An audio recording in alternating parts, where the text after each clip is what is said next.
Hello everyone, and welcome back to Loaf's Guide to Deadside. Today I'm going to be covering everything to do with bases, from how to build one, and how to raid one. But before I get into that, I want to mention I'm doing another giveaway in my Discord.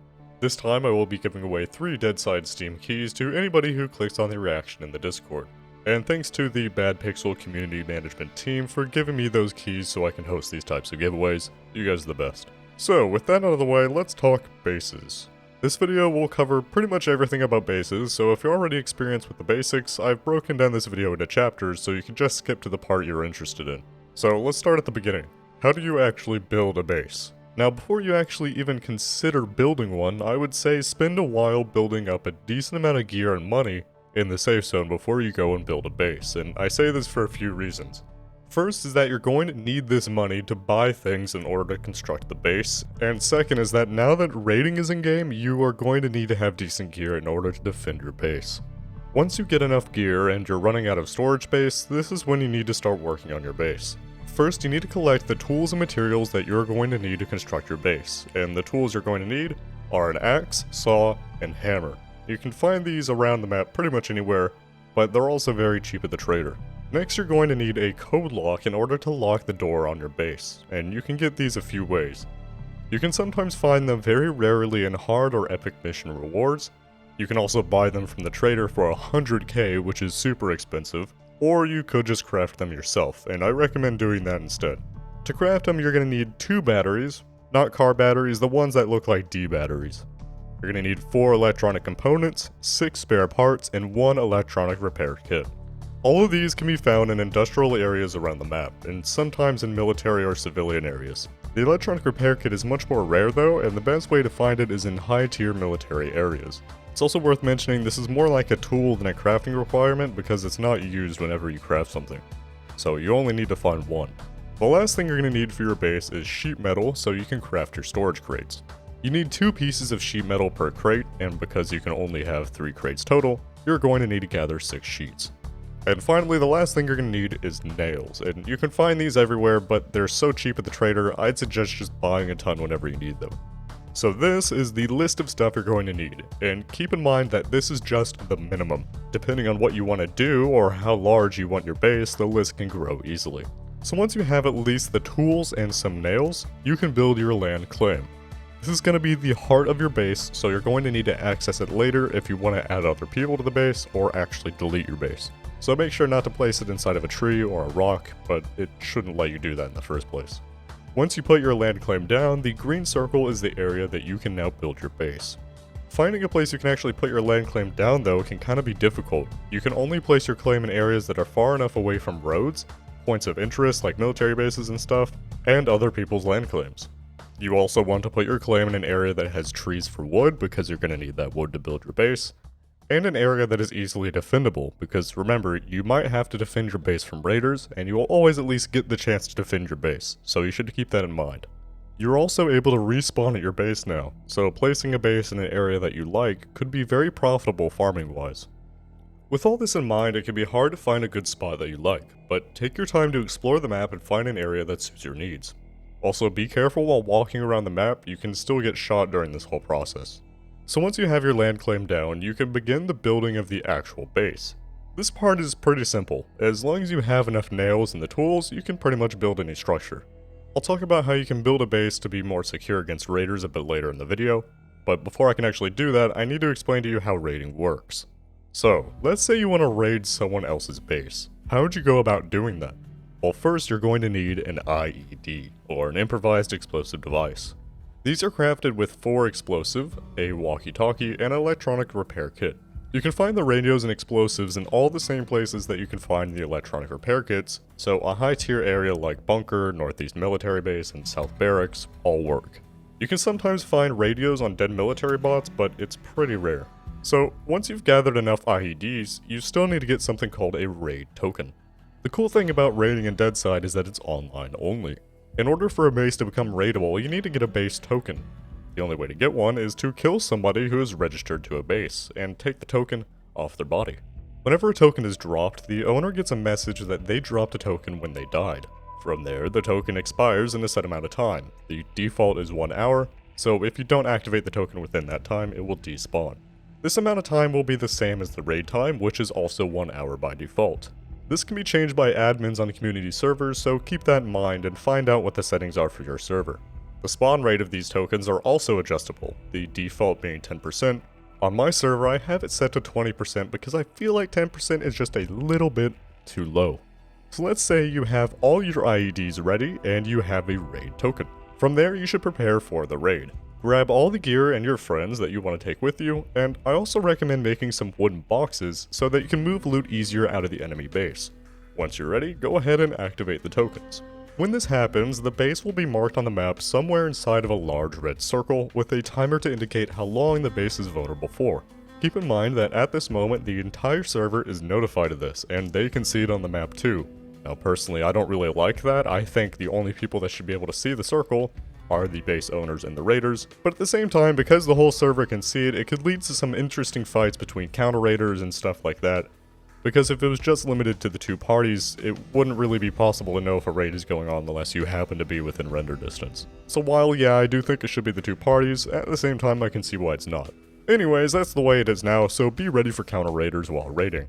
In order to actually get into the enemy base, you will first need to kill the defenders, if there are any. Once you can, go ahead and start placing the IEDs on the base structures. Not all structures can be destroyed though. Foundations, for example, will not be destroyed, but walls and floors can. And that's pretty much all you need to destroy to get just about anywhere you want in the base. There really isn't any splash damage to the explosion onto other structures, at least from what I've seen, so generally only the wall or floor that you place the IED on will be the one that is destroyed. You also don't need the radio detonator to set off the IEDs, you can just shoot them and then they will explode. The hardest part about raiding though is guessing where the actual storage crates are. Chances are that you don't have unlimited amount of explosives and you're gonna want to save as much as possible for future raids. Generally, at least one box will be in the most defended part of the base, which makes sense because that is the place that takes the most IEDs to break into. It is just a guessing game though, and you don't really know where the crates are, so just be mindful where you're putting your explosives. The main threat during raiding is going to be the defenders and the other third parties showing up to the raid to PvP. This can be very good if you score some kills for some decent gear, but it could also end up in you losing all your IEDs that you brought. So generally I would recommend bringing a squad or at least a friend to a raid, that way you can always have somebody watching for third parties. Now, raiding at the moment is pretty new, so most of the strategies for raiding are mostly just guesswork. In the future I might make a video on raid strategies, or even make one on good base spots or base builds, but for now, because raiding is so new, this is pretty much all I can recommend as far as raid strategy goes. So, the next thing I want to talk about is base registration. You can now register other players to your base and have them access your crates, and help you build. But right now, the entire base is still only limited to 3 crates total. So if you really want to maximize your storage potential, it makes more sense to have everyone in your squad have their own base. But doing this means that your base will be a lot smaller because now you have less people building on it. So really, it's a choice between more security or more storage, and at the end of the day, that's up to you and your friends. But anyways, in order to actually register a player, you will have to access the menu on your land claim. In that menu, you will see a list of nearby players, and you will have the option to invite them to the base. This works like just inviting somebody to your squad, and they can accept if they want to. They also always have the option to leave the base. As long as they're not in a squad, you will see the leave base button on the top right section of the map. So now that you understand how raiding works, let's talk about building your base to be defendable. I feel like there are 2 schools of thought in regard to making a defendable base. One is focused on having a large base, and the other is focused on having a deadly base. Now the logic behind the large base should be obvious. The idea is to build a large enough base that raiders simply don't have enough IEDs to break into any of the rooms with the storage crates in them. There are a few ways to make your base a lot more defendable in this way, and the first is to never use large foundations, since you can't place walls inside them. It's more expensive, but you could use 8 small foundations because you can actually section off the individual parts of the base and force raiders to use more explosives to get anywhere. You can also stack large fences behind each other, forcing the raiders to use 2 explosives to get inside the fence instead of 1. In theory, you could do this more than 2 times, but I think that all depends on your time and resources. It also helps to spread out your storage crates into different rooms so that raiders most likely will not be able to clear out all of your loot if they even get inside in the first place. You can use the environment to help with this too. For example, if you build next to a large rock or cliff, it could act as a permanent wall. You can also build inside of caves to really force the raiders to use a lot of IEDs, but generally the idea here is just to make a big and tough base. The other school of thought is a deadly base. Since you're always going to be able to defend your base as long as you actually bother to show up, in theory you could just end the raid immediately by killing all the raiders and taking their IEDs before they're actually able to use them on your base. You know exactly where they're all going, and you can use this to your advantage. You could build sniper towers, you could set up tripwires inside or near your base. You could use grenades or grenade launchers to kill the raiders once they're inside or when they're outside your wall. You as the defender will have a huge advantage in this raid in regards to PvP, because you have control over the entire structure and all of the positioning going into the raid. You could even have another player set up in another base nearby, or just have them sit far away and snipe raiders as they try to get in your base. If you kill all the raiders, chances are that the profit is going to be pretty huge, since they literally brought you lots of gear and explosives right to your base. If you get lucky, they might even drop a raid token of their own and you can bring the fight to them.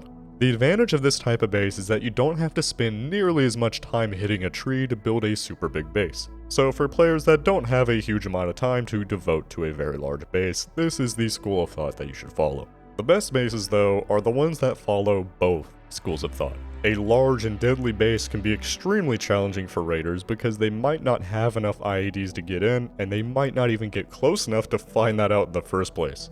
So that's pretty much all I can think of right now to cover about bases. The raiding system is pretty simple overall, but it's a great foundation that I'm sure the devs are going to add more to in the future, so I'll be sure to cover any changes. I also do want to quickly mention that because of the base rating system, you don't have to worry about base exploiters stealing your stuff anymore. Your base crates can only be accessed by registered players normally, and the only time other players can actually get into them is during raids, which is super nice. Base exploiting was one of the worst issues this game had, and I'm really happy that it's finally gone. So, reminder to check out the giveaway in my Discord if you want to try and win a free copy of Deadside. I also have my own Deadside server if you're looking for a good one to play on.